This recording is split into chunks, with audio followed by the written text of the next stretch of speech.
कार्यक्रम के पुण्यार्जक हैं श्रीमती भंवरी देवी, श्रीमान मोतीलाल जी जैन, श्रीमती मंजुली देवी, श्रीमती संगीता देवी पापड़ीवाल परिवार देवली, श्रीमती सीमा शाह, श्रीमान ओम प्रकाश जी शाह, ऋषभ शाह, कुमुद शाह, शाह परिवार देवली।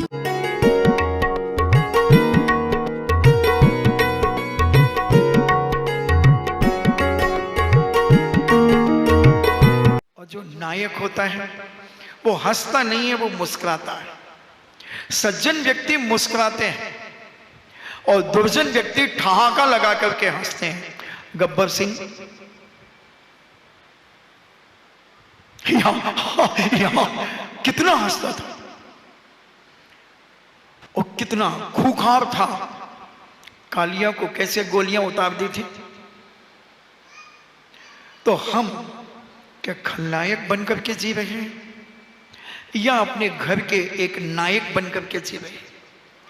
पूछो अपने इस मन से, जो अभी तक हुआ उसे भूल जाओ। जो हुआ सो हुआ, मत खोदो कुआं, लोग देंगे बस हुआ। इतने में बोला सुआ और कल मिलकर के खाओ सब माल पुआ और अंदर की सारी उत्तेजनाओं को समाप्त करते चले जाओ। इतना प्यार बांट दो अपने मोहल्ले पड़ोस में, अपने परिवार में, कि एक बार जो व्यक्ति तुमसे मिल के जाए वो दोबारा तुम्हें याद किए बिना न रहे। कुछ ऐसा माहौल अपने जीवन में बनाओ और वह मैगसेन सर्प के काटने से मरण को प्राप्त हो गया। प्रातः काल का सूर्य उदय हो रहा था। घंटा ने भी अपने घर का दरवाजा खोला, मगर पूरब दिशा से सूर्य उगता हुआ तो दिख रहा था, मगर घंटा के जीवन का सूर्य सदा के लिए अस्त हो गया था। जैसे घंटा देखती है कि मेरे पति इस फलक पर, इस लकड़ी के पाटे के पर पड़े हुए हैं, हिल भी नहीं रहे हैं, वो जाकर के देखती है कि पैर से कुछ खून बहा हुआ है और वो अचेत हैं। घंटा चीख मार करके चिल्लाती है। अड़ोस पड़ोस की झोपड़ियों से लोग निकलते हैं। क्या हुआ बहन, क्या हुआ? बोले मेरे जीवन का सूर्य सदा के लिए अस्त हो गया। लोग देखते हैं, अरे इसे सर्प ने काट दिया, सर्प ने काट दिया। और गांव में झाड़ा फूकी बहुत चलती है, बहुत सारे लोग झाड़ने के लिए आ गए, मगर वो तो मर चुका था। दहशत में कि मुझे सर्प ने काट लिया, अब मैं बचूंगा नहीं। बंधु, दहशत बहुत बुरी चीज होती है, भय बहुत बुरा होता है अपनी जिंदगी में।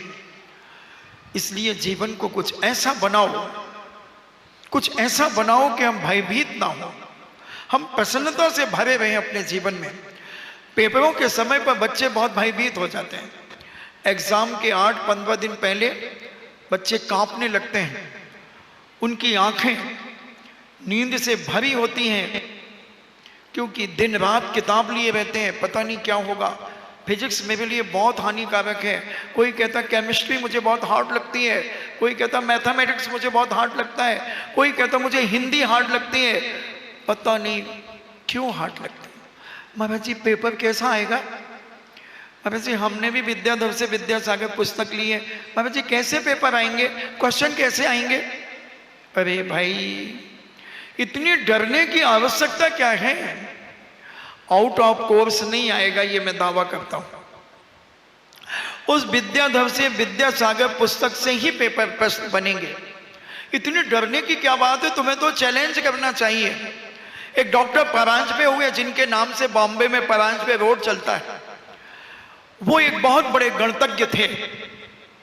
और जब उनकी लाइफ में वो पेपर देने के लिए गए तो 10 क्वेश्चन थे, ऊपर नोट लगा था कि कोई भी 5 क्वेश्चन कर लीजिए। वो भयभीत नहीं हुए। उन्होंने कहा ये मुझे चुनौती है, ये मेरे गुरुजी ने मुझे चुनौती दी है, और शिष्य का कर्तव्य है कि गुरु की हर चुनौती को स्वीकार करना चाहिए और उस चुनौती को स्वीकार करके उसको चमत्कार में परिवर्तित कर देना चाहिए। उन्होंने देखा एक नजर अब अपने इष्ट को याद किया और कलम उठाई और जो आंसर लिखना शुरू किए, पूरे 10 क्वेश्चनों के आंसर लिख दिए और नोट लगा दिया, सर 10 में से कोई भी 5 चेक कर लीजिए। पसीना आ गया सर को कि शिष्य भी गुरु को चुनौती दे सकता है।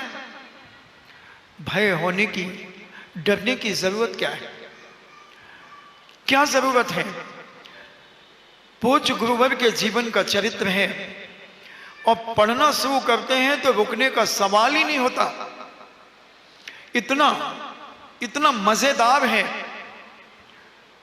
उनके बचपन के दृश्य, जब साइकिल हाथ छोड़ करके चलाते थे, चॉकलेट खरीदने जाते हैं, कैसी तोतली भाषा में दर्शन करते हैं, तय। तो ये सारी चीजें मैंने तो 1985 में पढ़ी थी। कितने साल हो गए?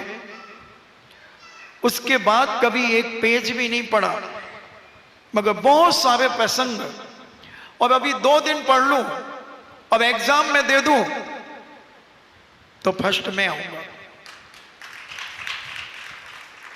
मगर तुम आओ, मेरी भावना है सारे लोग फर्स्ट आए। कॉपी चेक करने वाले को पसीना आ जाए, सोच में पड़ जाए कि किसे फर्स्ट दूं। इसलिए कभी परीक्षाओं में डरना नहीं चाहिए। जितना हम उत्साह के साथ, आह्लाद के साथ और अपनी मानसिकता की शांति के साथ हम जब एग्जाम देते हैं तो बहुत सारे प्रश्न जो हम भूल जाते हैं वो भी हमें याद हो जाते हैं। मगर हम इतने घबराहट में रहते हैं, इतनी उत्तेजना में रहते हैं कि हम एग्जामों के समय हम कितने चिल्लाए हुए रहते हैं, कितने नर्वस होते रहते हैं। घर में भी हमारे घर का वातावरण बिगड़ जाता है, क्योंकि सारा घर हमारे पीछे लगा रहता है। हमारे पीछे तो कोई नहीं लगा आज तक। जब हम पढ़ते थे किसी ने नहीं पूछा कि तुम स्कूल जाते हो कि नहीं, कॉलेज जाते हो कि नहीं। और आज हम देखते हैं कि मम्मी पापा एक 8 साल के बच्चों को, कहाँ जा रहे हो? महाराज इसको छोड़ने जा रहे हैं। मैंने कहा मुझे तो कोई छोड़ने ही नहीं गया, कोई छोड़ने नहीं गया। इतनी संभाल, इसलिए वो बिगड़ गया। पहले कोई चिंता ही नहीं होती थी माता पिता को बच्चा क्या कर रहा है। पता ही नहीं होता था कि बच्चा कौन सी क्लास पढ़ रहा है। और आज बच्चे से ज्यादा माता पिता को पढ़ना पड़ता है। तो मैं चिल्लाने की बात कर रहा था, आज का प्रवचन पूरा चिल्लाने पे हुआ। तो हम चिल्लाना अगर अपने आप में परिवर्तित करना चाहें, और घंटा ने अब चिल्लाना शुरू तो किया मगर पति के वियोग का चिल्लाना शुरू किया, और घंटा कहती है कि मैं भी इनके साथ मरूंगी, मैं भी इनके साथ मरूंगी। और गांव के लोगों ने, समय आपका हो गया, गांव के लोगों ने इकट्ठे होकर के उसकी अर्थी बनाना शुरू कर दिया है। और अभी अर्थी बनने दो, फिर अपन देखेंगे इन्हीं मंगल भावना के साथ। परम पूजनी द्वादशांग जिनवाणी माता की चर्चा चल रही है। हमारी वाणी घर को नरक बना सकती है और हमारी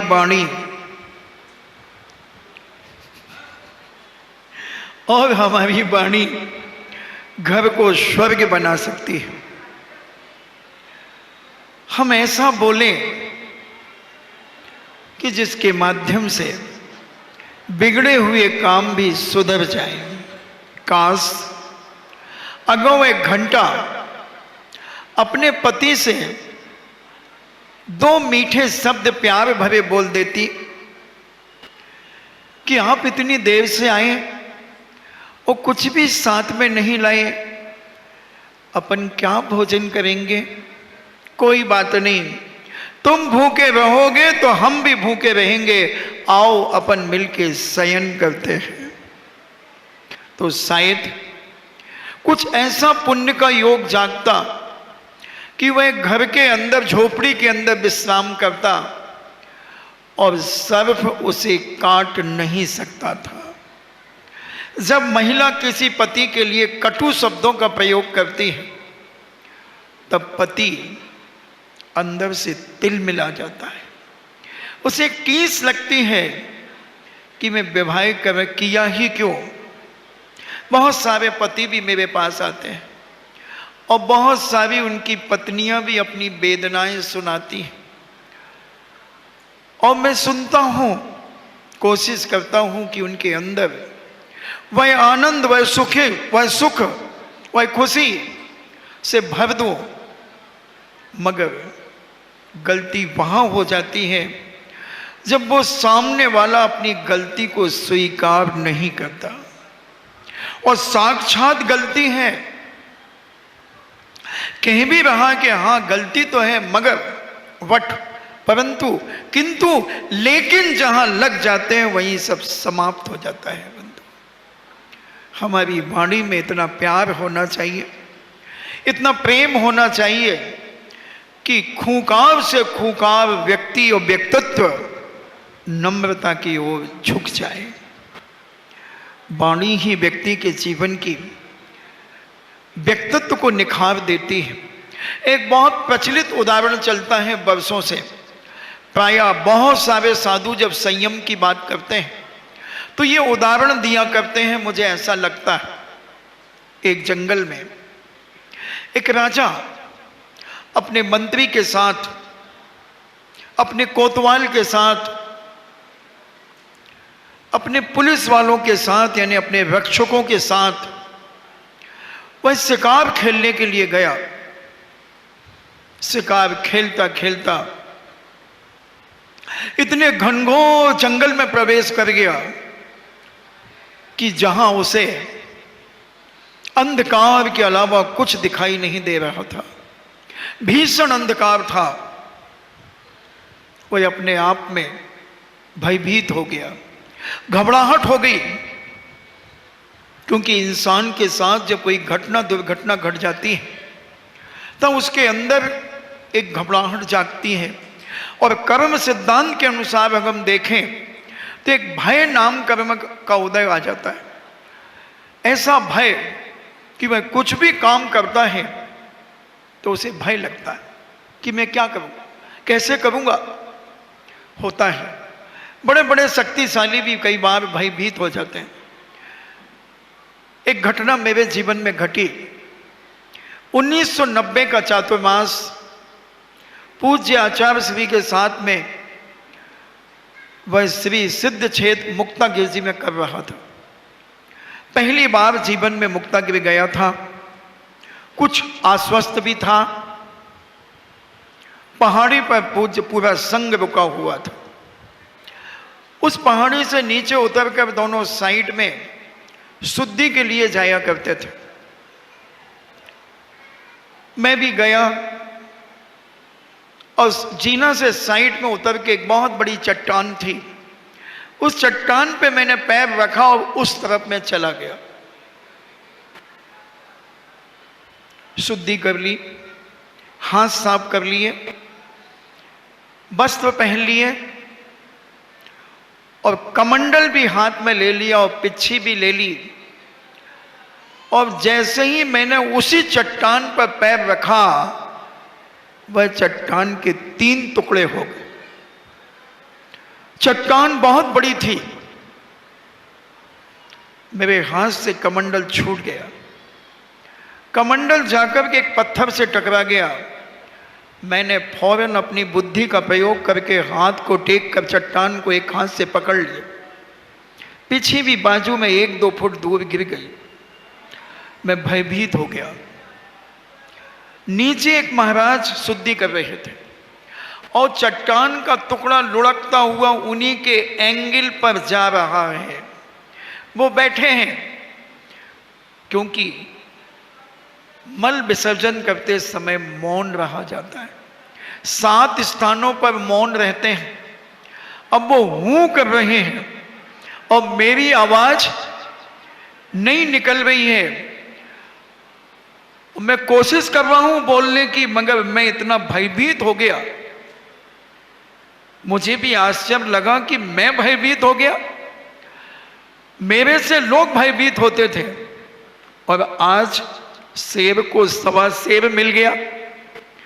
मैं भयभीत हुआ थोड़ा सा, फिर मैंने कोशिश की, हमने बचो, धीरे से आवाज निकली बचो। वो उठ करके दूसरी जगह गए, पत्थर सीधा निकल गया। हाथ पैर कांप रहे थे, हिम्मत करके आगे बढ़ा। कुछ हाथ छिल गया था, घुटना छिल गया था,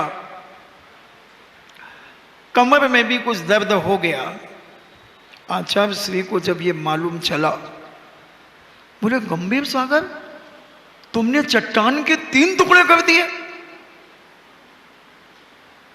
मैंने सुना था कि जब अंजना का बालक पहाड़ से विमान से गिरा था तो चट्टान चूर चूर हो गई थी, क्योंकि वो मुझे संबल देना चाह रहे थे, क्योंकि वो देख रहे थे कि ये कभी घबराता नहीं, मगर कोई बहुत बड़ी घटना घटी है, इसलिए थोड़ा भयभीत हुआ है।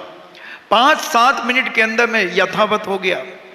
मैंने कहा आचार्य श्री, मेरे से वो चट्टान नहीं टूटी, वो चट्टान हो सकता पहले से टूटी। बोले तुम पहले उस तरफ जा चुके हो, अगर पहले जाते समय टूटती तो मैं मानता कि वो चट्टान पहले से टूटी है, तुम उस पर पैर रख करके गए थे।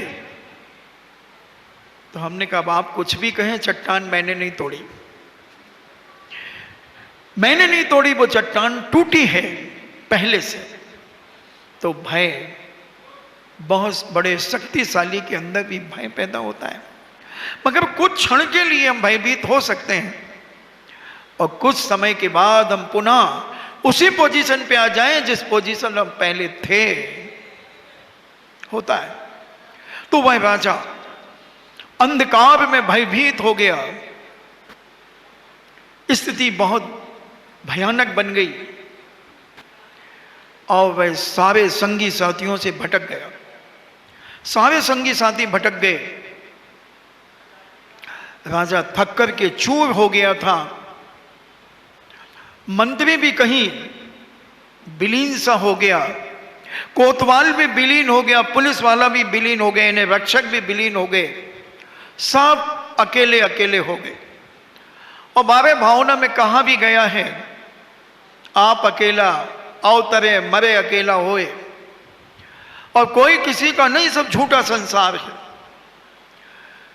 वैराग्य की भावनाओं को हमेशा साथ में रखना चाहिए, क्योंकि जीवन के पल में कुछ भी हो सकता है, कुछ भी हो सकता है। और वह राजा थकने के कारण वृक्ष के नीचे शीतल हवा में सो गया।